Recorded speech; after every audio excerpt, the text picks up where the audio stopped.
साधना तो बिल्कुल सरल सहज है कि हम वर्तमान में रहें।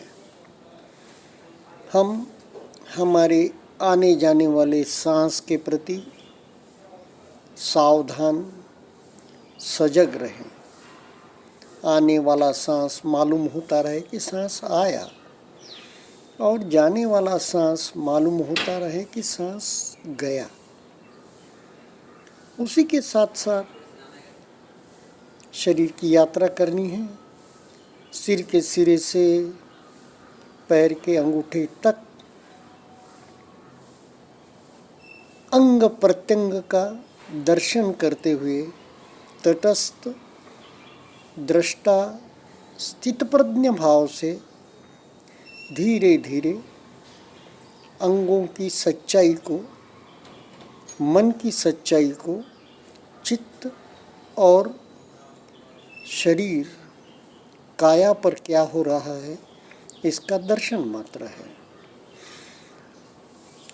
मुझे पता नहीं, पर लगता नहीं कि भगवान बुद्ध के पूर्व वर्तमान में जियो, वर्तमान में रहो का कोई सिद्धांत चला हो, या उसकी कोई रचनात्मक सीढ़ी दर सीढ़ी चलने की कोई प्रक्रिया अवेलेबल हो, साधकों के लिए मार्गदर्शन करने वाला पथ हो। बहुत बड़ी सच्चाई और बहुत बड़ी उपलब्धि है ये वर्तमान में जियो। जो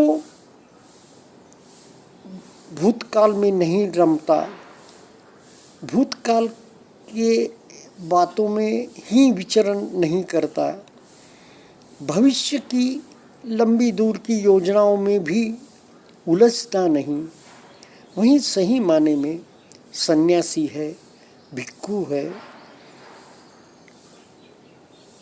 योगी है। तो कुछ बातें जो मुझे ध्यान में आती है वह मैं आपको, छोटी छोटी बातें हैं। मुझे भी 5वें कोर्स तक, भले ही मैंने 2001 में गुरुदेव के जब सीडी नहीं थी, ऑनलाइन तो कुछ भी नहीं मिलता था, ऑनलाइन कुछ गूगल था ही नहीं, तो सिर्फ कैसेट्स होते थे। तो talk to psychiatrist, talk to doctors और माइंड एंड मैटर, ऐसे अनेकों गुरुदेव के जो टॉक्स थे सारे के सारे खरीद लिए थे कैसेट्स। वैसे ही किताबें जितनी भी मिलती थी, हिंदी अंग्रेजी, वो सारी किताबें खरीदी थी, पढ़ी भी थी। लेकिन साधना के पथ पर एक बात खास है कि जहाँ तक आप साधना पर चले हो उतनी ही बात आप ग्रास्प कर सकते हो, उतनी ही बात समझ सकते हो, उतनी ही बात को आपका मन महत्व देता है। नहीं तो महत्व से महत्वपूर्ण, गहरी से गहरी बात को भी मन एक्सेप्ट नहीं करता। अब देखिए ना गुरुदेव के प्रवचन देखिए गुरुदेव कितने, क्या गुरुदेव का मनोविज्ञान का अभ्यास होगा, क्या साधना का अभ्यास है। अगर 10वें दिन का प्रवचन जिसमें चमत्कारों की, दर्शन की, स्वप्न में दर्शन की, वो कहीं लाइट दिखने की, दिव्य ज्योति की बात होती है, वही बात गुरुदेव अगर पहले दिन कर दे तो, और 24 घंटे के पूर्व का प्रवचन, पहले दिन का प्रवचन पहले ही दिन कर दे आनापान के बाद, तो आनापान साधना के बाद, बिल्कुल नहीं, हम टिक नहीं पाएंगे, साधक टिक नहीं पाएंगे।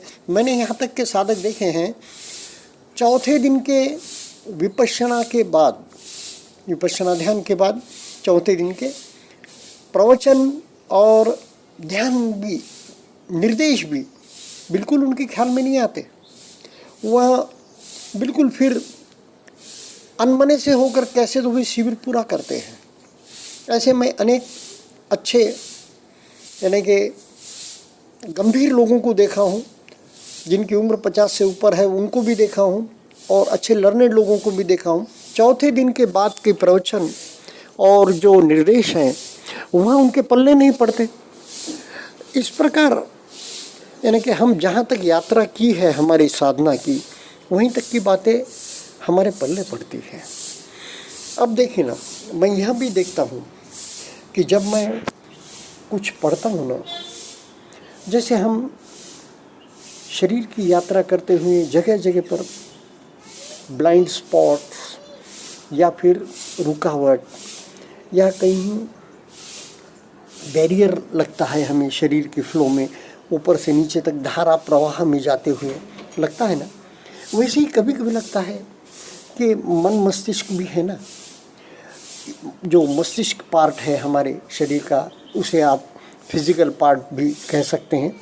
तो उसका भी क्या हो जाता है, जब हम कुछ पढ़ते हैं, भले जो भी पढ़े आप, तो उससे ऐसा लगता है कुछ कुछ पाथवे खुली होती जा रही हैं, उसकी भी पाथवेज होती होगी। जैसे शरीर की नस नाड़ियाँ हैं ना, वैसी मेंदू की, आपके माइंड की, आपके मस्तिष्क की भी पाथवेज होती होगी। जैसे जैसे कुछ हम सुनते हैं, कुछ कुछ पढ़ते हैं, तो वो पाथवेज खुलती जाती है, होती तो है वे, क्योंकि अनंत जन्मों से जो हमने उसमें एक संग्रह किया है मन में, वह तो है। लेकिन जैसे किसी किसी बच्चे को 5वीं 6ठी उम्र में ही सब कुछ पता लगने लग जाता है चीज़ों का, वो जल्दी ग्रास्प कर लेता है। किसकी गति चित्रकला में होती है, किसकी गति गायन में होती है, किसकी गति कुछ मैथ में होती है, गणित में होती है, तो वह उसमें जल्दी से जल्दी कैच करके आगे बढ़ते जाता है। पर वो पाथवे खुलने तक उसे कुछ न कुछ पाथवे पर चलना ही पड़ता है, पाथवे के विषय में किसी से सुनना ही पड़ता है, किसी से पढ़ना ही पड़ता है पाथवे के प्रति। और कभी कभी तो विपन्न मति भी होती है। कहते हैं ना, भगवान बुद्ध भी कुछ बैठने की उम्र के हो गए होंगे, जब बैठ जाते थे, सांसों को ध्यान से देख रहे हैं, सांसों को जान रहे हैं।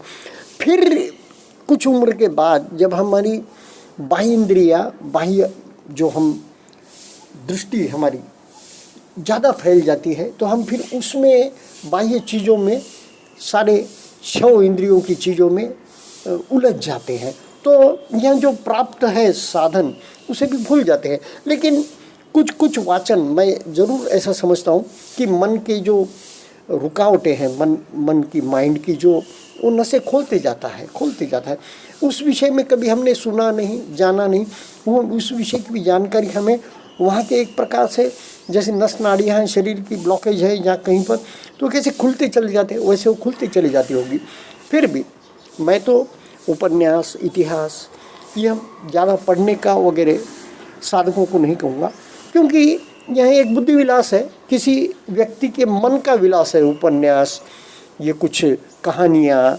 उससे क्या हो जाता है, फिर हमारे मन को और उसके विषय में खाद्य मिल जाता है, और फिर जुगाली करने को मन उसमें जुगाली करने लग जाता है। ध्यान में बैठे कि कोई उपन्यास पढ़ा, कोई कहानी पढ़ी, उसका जुगाली करने लग जाता है। कोई इतिहास पढ़ा, हाँ, जिसका कोई काम पढ़ना पढ़ाना है, साहित्य है, उनकी बात अलग है। गहरी साधनाओं में तो वे भी यह नहीं करते, नहीं करना चाहिए, शिविरों में तो नहीं करना ही है। लेकिन जीवन में भी जहाँ तक आपका व्यवहार है, व्यवसाय है, वहाँ तक आप वो चीज़ें कर सकते हैं। लेकिन बाकी ये उलझने ज़्यादा बढ़ाता है व्यक्ति की। मन की उलझन बढ़ी तो वो मन की उलझन की गुत्थी लेकर ही मन जैसे ही साधना में बैठेगा, यह बहुत यह तो समय उसके लिए मिल गया, ऐसा करके मन उसमें उलझ जाएगा। फिर साधना नहीं होगी, साधना कम गति से होगी, साधना बहुत, आप उन चीज़ों में रममान होने लग जाओगे। मन मार ऐसे ही आक्रमण मन से करता है, बार बार हमको किसी न किसी बाहर की चीज़ों में उलझाने का प्रयत्न करता है। जब जब भी हम मन को सांधने की कोशिश करते हैं, मन को अनुशासित करने की कोशिश करते हैं, मार आक्रमण करके मन को उद्विग्न कर देता है, मन को महद्गत कर देता है, मन को ज़्यादा से ज़्यादा विक्षिप्त करके हमें चंचल बनाने की कोशिश करता है। तो यह बात हुई। फिर अब जब हम कोई बात साधना के विषय में कहूँ, अब कुछ कुछ साधक 50 से ऊपर है, 60 से ऊपर है, किसी किसी को शुगर है वगैरह है, तो साधना में घर में भी बैठते हैं जब, या फिर जब हम शिविरों में भी होते हैं, तो अच्छी प्रकार से अपने पैरों के पंजों की यानी कि उंगलियों के बीच की जगह जो होती है जहाँ पर पसीना आ सकता है, ईचिंग हो सकती है, वहाँ जगह साफ़ करके बैठे, वहाँ पर थोड़ा उसको सूखी करके बैठे। वहाँ पर हो सके तो घर में बैठे हैं या वहाँ पर भी बैठे तो रुई बिठा दे, उसमें कपास बिठा दे, या फिर वहाँ पर कुछ कपड़ा बीच में दोनों उंगलियों के बीच में जहाँ जहाँ पसीना आता है, ईचिंग होती है, वहाँ वहाँ सूखा कपड़ा, सूखे कपास लगा देंगे तो आपको ईचिंग नहीं होगी। या फिर साधना में जो गीलापन महसूस होता है वहाँ पर विशेष रूप से वह नहीं होगा। ये एक मेडिकल की बातें हैं, वो बता रहा हूँ। किन्हीं साधक निसर्गोपचार करके हम हमारे शरीर को ठीक रख सके ताकि अच्छी तरह से साधना आगे कर सके। किसी को पैरों में जलन वगैरह भी होती है तो रात के समय में थोड़ी पैरों में मेहंदी लगा लिया तो वह जलन नहीं होगी। वैसे जैसा कोकोनट ऑयल है, खोपरे का तेल है, वहाँ भी लगा के रात को हम पैरों को थोड़ी सी सहला कर उस पर सॉक्स ज़रूर पहने। जब भी ऑयल लगाएं उस ऑयल पे बाहर की हवा नहीं लगनी चाहिए। जहाँ भी ऑयल लगाए हम, हवा लगने से फिर वह वात पकड़ लेता है, तो उस प्रकार ऑयल लगा सकते हैं और सॉक्स पहन के सो सकते हैं।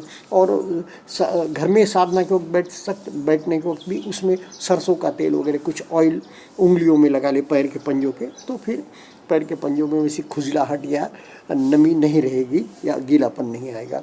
वैसे ही अगर कोई जिन्हें अस्थमा है, सांस के रोग है, ऐसे व्यक्ति खजूर का सेवन कर सकते हैं। 10-15 मिनट खजूर को पानी में भिगो दिया शाम के समय और उसका सेवन किया।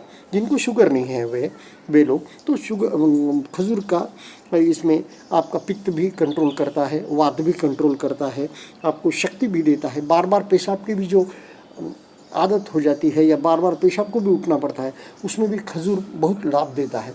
तो खजूर का सेवन साधक कर सकते हैं। पानी में भिगो के रख दे, 10-15 मिनट, नरम हो जाएगा, उसकी क्वालिटी बढ़ जाएगी। वो पानी फेंक भी सकते हैं क्योंकि आजकल खजूर केमिकल युक्त आ सकते हैं। तो 15-20 मिनट गर्म पानी में या सादे पानी में उसको आधे घंटे भिगोया, बाद में खजूर खाया, तो आपको इसमें पेशाब के रोग में, आपके सांस के रोग में और भी पित्त में और कब्जियत में भी बहुत लाभ होगा। कुछ अनुभवगत बातें जो ध्यान में आ जाती है वह साधकों से शेयर करे बगैर नहीं रहा जाता। लगता है कि हो सके हमें मालूम हो गया, साधकों तक पहुंचाए, किसी को लाभ हो जाए, एक को भी लाभ हुआ तो बहुत बड़ी उपलब्धि हो गई। उसकी साधना अच्छी चली तो बेनिफिट हमको भी मिलेगा, हमको भी मैत्री मिलेगी उसकी ओर से, ऑटोमेटिक मिलती है, करने की भी ज़रूरत नहीं है। तो इस प्रकार कुछ बातें ध्यान में आई, वो मैंने आज सुबह आपसे शेयर की। आप सभी का धन्यवाद।